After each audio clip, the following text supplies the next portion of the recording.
नमस्कार दोस्तों। मुंबई के रहने वाले दो फिल्म राइटर एक दिन डिसाइड करते हैं कि मुंबई में रहकर भीड़ भाड़ वाले माहौल में काम धंधा नहीं हो पाता है ठीक से। तो हमें एक बहुत अच्छा प्रोजेक्ट मिला हुआ है। उसको पूरा करने के लिए मुंबई को छोड़कर कोई शांत इलाके में चलते हैं।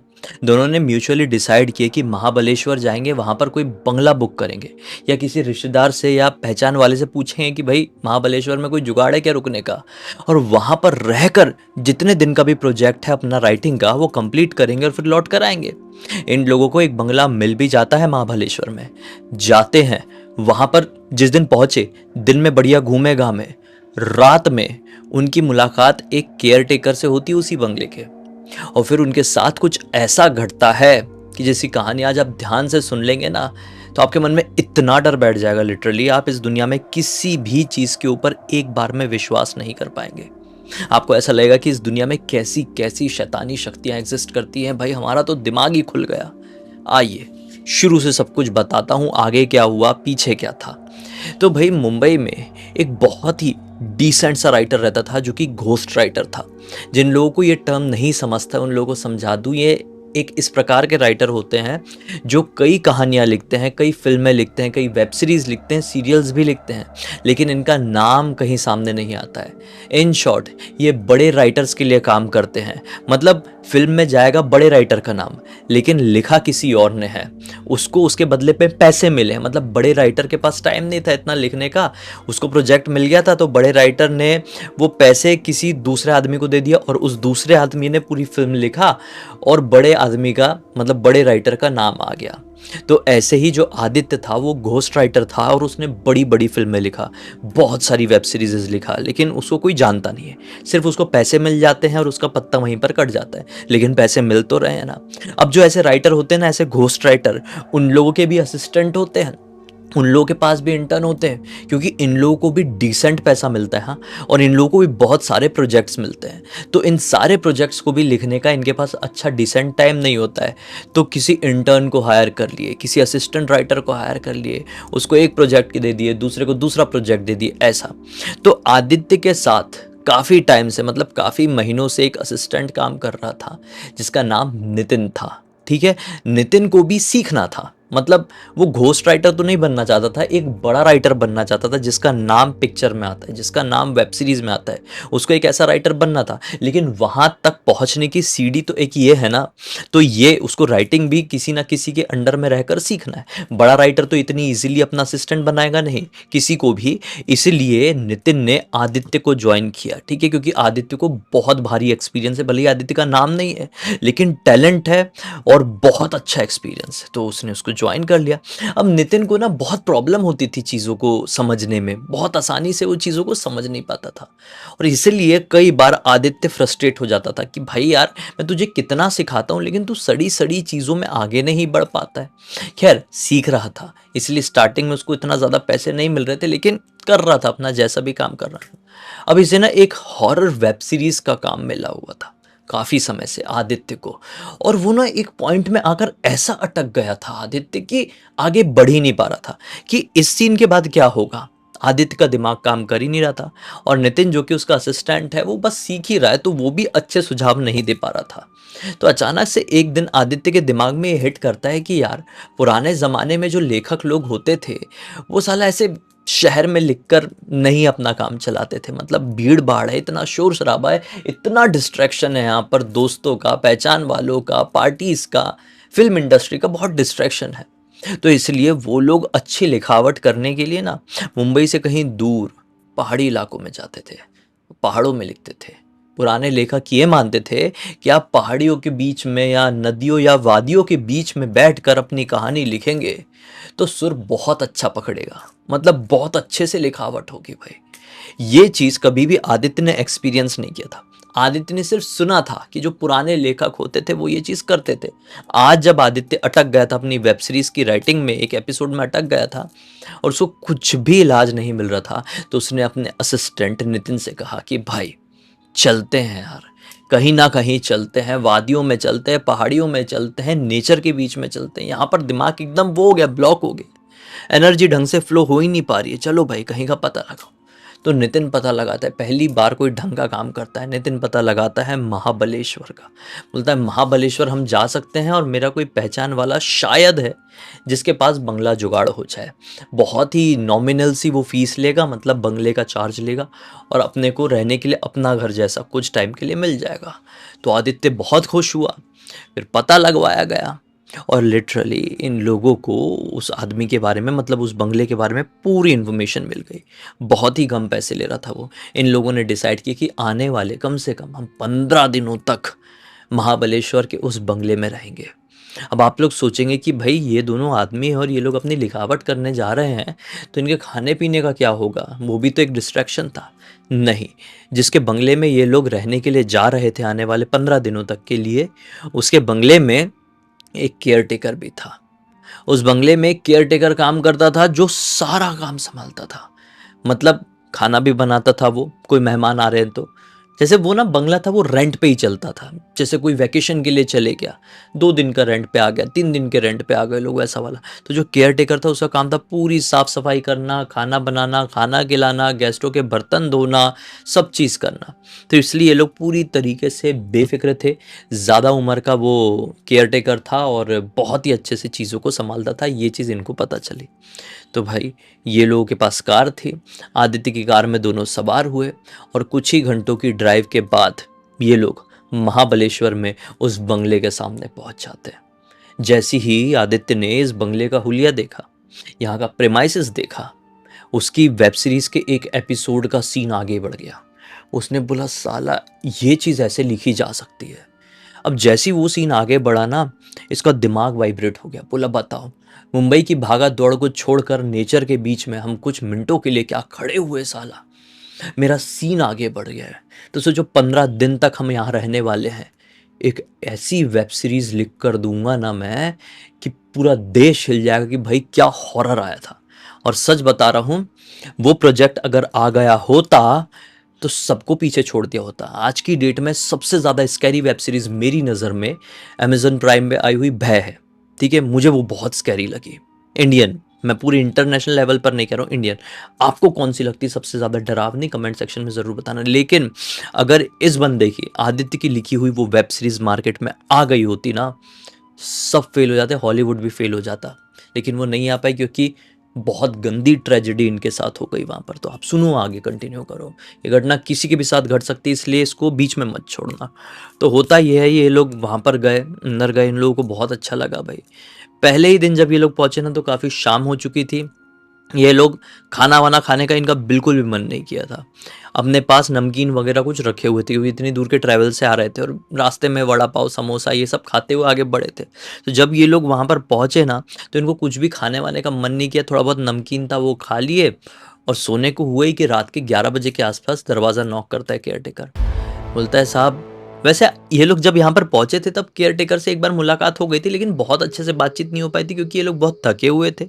और गाड़ी से उतरते से ही आदित्य को अपने एपिसोड के आगे बढ़ने का थोड़ा सा आइडिया आ गया था, इसलिए इसने केयरटेकर से ज़्यादा बात नहीं कर पाया था। बोला था कि हमसे रात में मिलना, अभी हमको जल्दी जल्दी रूम में पहुँचना है भाई, मुझे कुछ टाइप करना है, कुछ राइटिंग करना है। ठीक है भाई, पहुँच गया। हम 11 बजे नॉक किया, दरवाज़ा खोले और जो केयर टेकर था बोलता है आप खाना नहीं खाएंगे क्या? मैं खाना बना कर रखता हूँ सब लोगों के लिए। इन लोगों ने बोले कि नहीं, अभी खाना तो नहीं हो पाएगा क्योंकि हम लोग बहुत थके हुए हैं। बोले सर प्लीज़ खा लीजिए क्योंकि खाना बनाया हुआ वेस्ट होगा। इन लोगों ने बोले यार किसी और को खिला दो, इतना बड़ा बंगला है और भी दूसरे दूसरे कमरे दिखाई दे रहे हैं, आपका तो रिजॉर्ट जैसे ही टाइप का है भाई, तब किसी और गेस्ट को दे दो। तब यहाँ के केयर टेकर गणपत ने बताया कि पूरे के पूरे प्रेमाइसेस में सिर्फ आप दोनों और मैं ही है और कोई भी नहीं है। इन लोगों ने बोले ठीक है यार सॉरी, अभी पॉसिबल ही नहीं है कि हम खा ले वरना वोमिटिंग हो जाएगी। आप खाने को फ्रिज में रख दो, हम दिन में खा लेंगे। बोला नहीं नहीं सर, मैं फ्रिज में नहीं रखता, ठीक है मैं देख लेता हूँ क्या करना है क्या नहीं। ऐसा बोल के गणपत वापस चले गया और इन लोगों ने भी दरवाज़ा बंद किए और जैसे ही सोने के लिए अपने कमरे में जा रहे थे, अभी तक तो ये हॉल में थे, अपना काम वाम कर रहे थे, खाना पीना किए थे, लेकिन सोने के लिए जब ऊपर की तरफ वाले फ्लोर में अपने अपने कमरे में जा रहे थे तब इन लोगों ने नोटिस किए कि सीढ़ियों के ऊपर चढ़ते से ही ना बहुत बड़ी बड़ी तलवारें वहाँ पर लगी हुई है। मतलब जैसे पुरानी फिल्मों में आपने देखे होंगे दीवार में कैसे तलवार लटका कर रखते थे ऐसा क्रॉस में, वैसे बड़ी बड़ी नुकीली और धारदार तलवार थी। तो ये दोनों की नज़र उन तलवारों के ऊपर गई और बोले कि भाई ये भी बड़ी यूनिक एंटीक चीज़ है, ऐसा तो आज के ज़माने में कोई बनाता नहीं है, शायद ये बहुत पहले की तलवारें होगी, ये बंगला भी बहुत पहले का ही लग रहा है क्योंकि यहाँ पे बहुत सारी एंटीक चीज़ें रखी हुई है। ऐसे ही इन लोगों की थोड़ी सी बात हुई और ना इसको बहुत ज़्यादा शौक था, नितिन को ना ये सारी चीज़ों का बहुत ज़्यादा शौक था। तो नितिन ने ऐसा तलवार निकाल कर भी देखा, काफ़ी हैवी तलवार थी। अब मैं आपको ये तलवार के बारे में क्यों बता रहा हूँ, क्योंकि ये कहानी से बहुत स्ट्रांगली जुड़ी हुई है, आप समझना। उसने तलवार निकाला, काफ़ी ज़्यादा हैवी तलवार रखी, तो इसने मतलब सोचा कि इसको मैं अपने रूम पे लेकर जाता हूँ, मतलब जहाँ पर मैं सोने वाला हूँ अपने रूम पर लेकर जाता हूँ और थोड़ा सा देखूंगा, इसके साथ मैं थोड़ी सेल्फी वेल्फी खींचूंगा। तो इसके सर आदित्य ने मना भी किए, बोले नहीं ये सब मत कर, यहीं पर लगा दे। तो इसने आदित्य की नहीं सुना, वो तलवार लिया और अपने रूम पर लेकर उसको बिस्तर में रख दिया। बिस्तर में जब ये सोने को हुआ तो इसको याद आया कि अरे अभी मुझे सेल्फी वेल्फी लेना है। इसने सेल्फी वेल्फी लिया, लगभग 10-15 सेल्फी लिया उस तलवार के साथ, ठीक है। और अब बिस्तर में बैठे बैठे, जैसे ये तलवार है, बिस्तर में बैठे बैठे ऐसे नीचे बिस्तर के नीचे ऐसा डाल दिया तलवार को और सोचा कि अभी सुबह उठूंगा तो उसको उसकी जगह पर लगा दूंगा, अभी बिस्तर के नीचे ऐसा रख देता हूँ। उसने बिस्तर के नीचे रख दिया और सोने जैसा हुआ। लेकिन अब जो वो फ्री माइंड हुआ, सोने जैसा हुआ, तो रियलाइज़ किया कि साला यार इस रूम में बहुत गंदी सी स्मेल आ रही है। फिर अचानक से दिमाग में आया कि हो सकता है कि स्मेल सिर्फ इसलिए आ रही हो कमरे में क्योंकि ये कमरा बहुत दिन से बंद था। केयरटेकर ने ही बताया कि यहाँ पर हम दोनों के अलावा कोई नहीं रुका हुआ है, मतलब कोई ज़्यादा आता जाता है नहीं, और कमरे बंद रहते हैं बहुत दिनों तक तो स्मेल आने लगती है। तो इसको वही लगा कि ये स्मेल उसी की होगी और ये सो गया पूरी रात। अगला दिन निकला और दिन में निकलते से ही सर से कमरे में आए और एक बार टोके भी कि इतनी गंदी स्मेल क्या आ रही है। बोले छोड़ छोड़ स्मेल स्मेल छोड़, एक काम करते हैं बाहर चलते हैं, थोड़ा घूम फिर के आएंगे, वैसे भी ये घर में बैठे रहेंगे इरिटेट हो जाएंगे, दिमाग फिर से ब्लॉक होने लगेगा। तो इतनी सुंदर जगह आए हैं, दिन भर थोड़ा घूम लेते और आज शाम से अपनी मेन राइटिंग शुरू करेंगे। तो लोग महाबलेश्वर में घूमने के लिए निकल गए, दिन भर घूमे, घूमते घूमते लगभग शाम के 7 बज गए। अब ये लोग वहाँ पर आए हैं और आते से ही जब दरवाज़ा खोल रहे थे, अपने बंगले का दरवाज़ा खोल रहे थे, चाबी से ताला खोल ही रहे थे, तब फिर से गणपत आ गया और बोला सर आज तो खाना खाएंगे ना, आज मैं फेंकना नहीं चाहता और मैं फ्रिज में नहीं रखता हूँ खाना, खाएंगे कि नहीं बता दीजिए। इन लोगों ने बोले हाँ हाँ खाएंगे भाई, आज हम बाहर से खा के नहीं आए, आज आपके हाथों का भी स्वाद चख ले। तो गणपत बोलता है कि ठीक है, जब खाना रेडी हो जाएगा तब मैं आपको बुलाने के लिए आऊँगा। बोले ठीक है। अब ये लोग बंगले के अंदर आ गए, हॉल में ही बैठे बैठे अपना राइटिंग का काम कर रहे हैं और दिमाग चल भी रहा था क्योंकि आज 75 तरह के लोगों को देखे हैं, अलग अलग जगहों पर घूमे, तो दिमाग ऑब्वियसली खुलता है और इसके पीछे साइंटिफिक रीज़न है।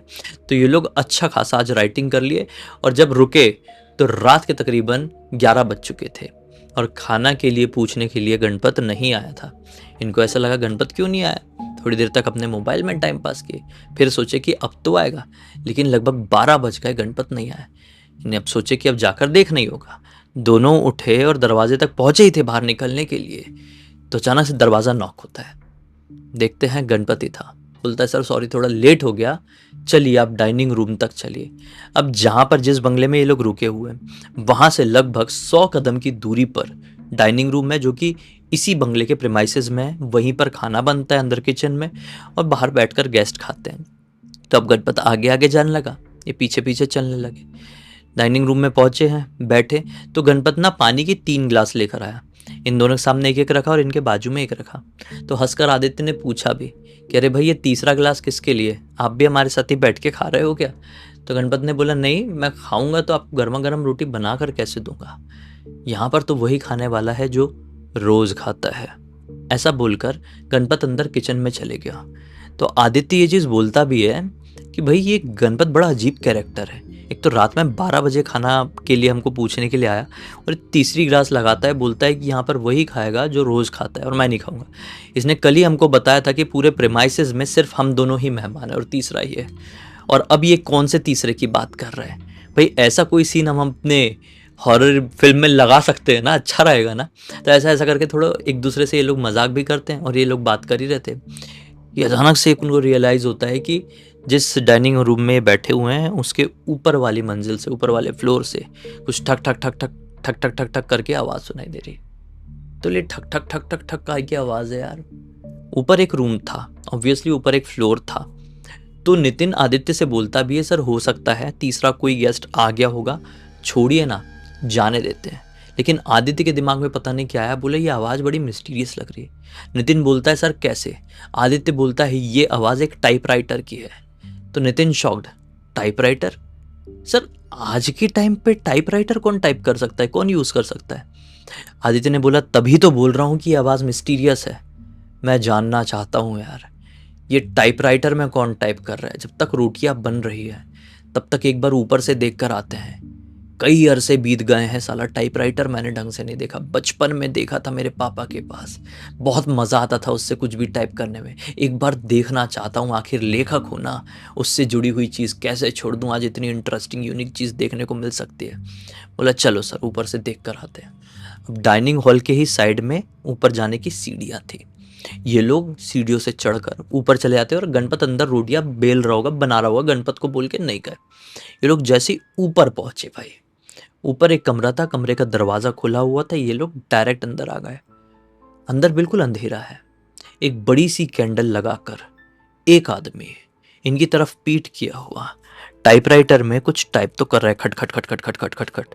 पीछे से खड़े होकर आदित्य कहता है, एक्सक्यूज मी भाई साहब, आप कुछ सेकंड के लिए टाइपराइटर दिखा सकते हैं? मतलब मैं उसी को देखने के लिए नीचे से ऊपर आया हूँ। भाई साहब कुछ नहीं कर रहे, ठक ठक ठक ठक ठक ठक ठक ठक ठक ठक ठक ठक। भाई साहब की शक्ल भी नहीं दिख रही, टाइप की जा रहे। कि 2 कदम आगे बढ़ा। नितिन वहीं पर रुका हुआ है दरवाजे के पास, लेकिन आदित्य और अंदर की तरफ बढ़ा। भाई साहब सुनिए ना, थोड़ा टाइपराइटर देखने दीजिए ना। टाइप करता हुआ आदमी अचानक से रुका रुका और कुछ एक्सप्रेशन नहीं, सिर्फ रुक गया। हाँ सर मैं ये बोल रहा था कि मैं एक लेखक हूँ, थोड़ा टाइपराइटर एक बार हाथ लाकर देखना चाहता हूँ, बस इतनी ख्वाहिश के साथ नीचे से ऊपर आया हूँ सर, एक बार देखने दे दीजिए। वो आदमी कुछ नहीं बोला फिर से, और अब स्लो मोशन में, जैसे फिल्मों में फेस रिवील होता है ना, एकदम स्लो मोशन में इसकी तरफ पलटा है। जैसे ही उसकी शक्ल देख कर ना आदित्य के वहीं पर पैर जम गए और दरवाजे पर खड़े नितिन का खून सूख गया। उसकी शक्ल थी ही नहीं। टाइपराइटर में जो इतनी देर से ठक ठक ठक ठक ठक ठक टाइप कर रहा था, उसकी शक्ल थी ही नहीं। पूरी तरीके से ब्लैक, फेसलेस आदमी था वो। यानी ऐसा आदमी जिसका पूरा शरीर तो था, लेकिन चेहरे की जगह पूरी तरीके से अंधकार, अनंत अंधकार में डूबा हुआ वो आदमी का चेहरा इतना स्कैरी दिखाई दिया। आप खुद इमेजिन करके देखो, आप अंधेरे में किसी अनजान जगह पर जाते हो, वहाँ पर एक सिर्फ और सिर्फ मोमबत्ती की रोशनी है और वहाँ पर एक आदमी आपको बैठा हुआ दिखाई देता है, लेकिन उस आदमी का चेहरा ही नहीं है साला, आपको साफ दिख रहा है चेहरे की जो सिर्फ ब्लैकनेस है। कितनी जोर से डर लगेगा। वही डर ये दोनों उस सेकंड के लिए एक्सपीरियंस किए, लेकिन अपने सेंसेस में आकर तुरंत ही नितिन आदित्य की तरफ आगे बढ़ा, आदित्य को पकड़ा, सर पीछे चलिए। लेकिन वो तो मानो पुतला बन गया था। आदित्य पुतला बन गया था और उसी बिना चेहरे वाले आदमी को ध्यान से देख रहा था। सर जल्दी चलिए ना प्लीज, जल्दी चलिए। वो नहीं हिल रहा था।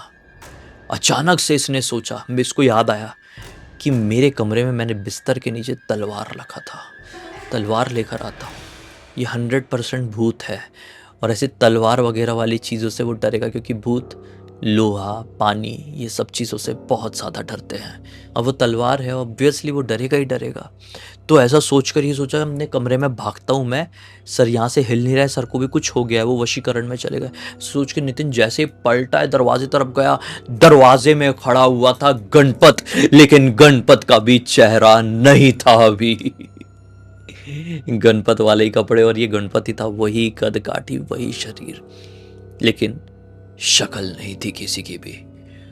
वो बेहोश होने वाला था डर के मारे, नितिन बेहोश होने वाला था, लेकिन बहुत जोर से चीखा और चिल्लाता चिल्लाता, इसने हमेशा से सुना हुआ था अगर आप जितना चिल्लाओगे डर उतना ही कम होगा आपको। तो चिल्लाता चिल्लाता दौड़ते दौड़ते दौड़ते दौड़ते अपने कमरे में पहुंचा। बिस्तर दिखाई दिया, बिस्तर के नीचे इसने तलवार रखा हुआ था। भागते भागते गया और जैसे ही हाथ डाला तलवार उठाने के लिए बिस्तर के नीचे, तो उसके हाथ से किसी और का हाथ टच हुआ। वो डर गया, इसकी माँ का। तलवार थी नीचे, किसका हाथ टच हुआ? चादर हटाता है, चादर लंबा था, नीचे तक जमीन तक आया हुआ था बिस्तर, और जैसी चादर हटाता है देखता है तो क्या पाता है कि इसके बिस्तर के नीचे तो गणपत का मृत शरीर है, मक्खियां बिन बिना रही उसके ऊपर, सड़ चुका है उसका शरीर। वो जो बदबू थी उसके शरीर से ही आ रही थी। उसके बाजू में तलवार पड़ी हुई थी और ये फिर से चिल्लाना शुरू किया। चिल्लाते चिल्लाते चिल्लाते ये भागा और जब वापस से अपने सर के पास, आदित्य के पास पहुंचा तो क्या पाया, आदित्य वहां पर बेहोश पड़ा हुआ है। ना कोई टाइपराइटर, ना कोई टाइपिंग मैन और ना ही फेसलेस गणपत। आदित्य बेहोश है, मुंह से झाग निकल रहा है। इसको समझ में नहीं आया सर को क्या हो गया। खींचते खींचते खींचते खींचते सर को बाहर निकाला। बाहर निकालने के बाद सर सर सर उठिए उठिए, नहीं उठे। इसने डायरेक्टली पुलिस को फ़ोन लगा दिया। पुलिस आई। ये क्या हो गया, क्या हो गया, ये आदमी को क्या हो गया। इतनी देर में एम्बुलेंस भी आ चुकी थी। इसने किसी जिसके घर पे रुका हुआ था, जिसके बंगले में ये था, उससे एम्बुलेंस का भी मांग लिया था। किसी मतलब प्राइवेट एम्बुलेंस को फ़ोन कर दिया था और उतनी देर में एम्बुलेंस भी आ गई थी। तो पुलिस वालों ने जब जांच की, इसने जिस प्रकार से बताया था, तो पुलिस वाले क्या पाए कि उस पलंग के नीचे कोई भी ऐसा मृत शरीर नहीं है। पूरे घर में कोई भी ऐसा अजीब सी संदिग्ध चीज़ नहीं है। घर पूरी तरीके से खाली है, सिर्फ वो तलवार थी। पुलिस वाले ने बहुत अच्छे से जांच की, मतलब वहाँ पर। दूसरी तरफ ये अपने सर आदित्य को लेकर अस्पताल पहुंचा। आदित्य का बहुत सारा जांच हुआ, उसका ट्रीटमेंट हुआ, थोड़ा होश में आया, फिर उसे मुंबई लेकर आए। लेकिन इलाज पे इलाज चलने के बावजूद भी आदित्य नॉर्मल नहीं हो पाया। आदित्य का दिमागी संतुलन खो गया। लगभग 1 साल तक वो अपनी बीमारी, अपने परेशानी से फाइट करता रहा और फिर उसके बाद आदित्य कोमा में चले गया। आज लगभग इस घटना को कितने साल हो गए हैं। ये घटना सन 2015 या 14 में घटी थी। 14 के एंड वाले टाइम पर घटी रही होगी। सोचो, इतने साल हो चुके हैं इस घटना को, लेकिन वो होश में नहीं आ पाया। सिर्फ 1 साल तक ही वो होश में था, लेकिन तब भी उसका दिमागी संतुलन ठीक नहीं था और आज तक वो कोमा में है। मुंबई में नहीं रहता है, उसका छोटा सा गांव था। गांव में ही पास में कोई अस्पताल होगा, वहीं पर वो एडमिट है। बंगाल से था। उसकी ज़िंदगी बस कट रही है, ये कह सकते हैं। इस पूरी पूरी घटना की जानकारी, जैसा कि मैंने आपको स्टार्टिंग में बताया, नितिन ने ही हमें इंस्टाग्राम पर लिख कर भेजा। मैंने सोचा आप लोग को सुनाऊं, एक बहुत बड़ी सीख मिलेगी। इस कहानी में हुआ कुछ ऐसा कि वहाँ पे शायद कोई गणपत था ही नहीं, लेकिन उस बंगले में कुछ तो शैतानी शक्ति थी, जिस शैतानी शक्ति ने इनके साथ छलावा रची। शायद कोई पास्ट में केयरटेकर रहा होगा जिसके बारे में इनको नहीं पता। कोई मृत शरीर वहां पर नहीं मिला, क्योंकि छलावा में ऐसा ही होता है, जो चीज़ें वहां पर नहीं होती आपको वही दिखाई देगी और आप उनके जाल में ऐसे फंसते चले जाओगे कि आपको जो चीज़ें नहीं है वो भी एकदम रियलिस्टिक लगेगी। इसे साइंस की भाषा में हेलुसिनेशन कहते हैं और विज्ञान इसे होने का, फील करने का अलग अलग कारण बताता है। नॉर्मल लोग तो कहते हैं कि भाई ये तो कोई भूत प्रेत का ही खेल है। बाकी आपकी क्या राय है कमेंट सेक्शन में ज़रूर बताना। अब तक इस वीडियो को देख लेते तो बहुत सारे लाइक कर देना, चैनल को सब्सक्राइब कर देना। इंस्टाग्राम, हमारी वेबसाइट और गेमिंग चैनल का लिंक आपको डिस्क्रिप्शन बॉक्स में मिल जाएगा। गेमिंग चैनल में लेटेस्ट वीडियो आ चुका है, हॉरर वाला है, जाकर देखो। बहुत ही स्कैरी भाई इंडियन हॉरर गेम है। हमारी वेबसाइट में आओगे तो हमारे प्रोडक्ट और सर्विसेज चेकआउट कर लेना, कुछ अच्छा लगे तो खरीद भी सकते हैं। और इंस्टाग्राम में आओगे तो भाई आप कहानी लिख कर भेज सकते हो हमें। ऐसी कोई कहानी आपके पास भी हो, कोई घटना वटना की जानकारी हमें दे सकते हो। हमारा अगला वीडियो बिल्कुल आपके हिसाब से बन सकता है। तो बाकी कल बिल्कुल यहाँ पर बिल्कुल इसी अंदाज में मिलते हैं। तब तक के लिए बहुत बहुत धन्यवाद। आपका दिन शुभ हो।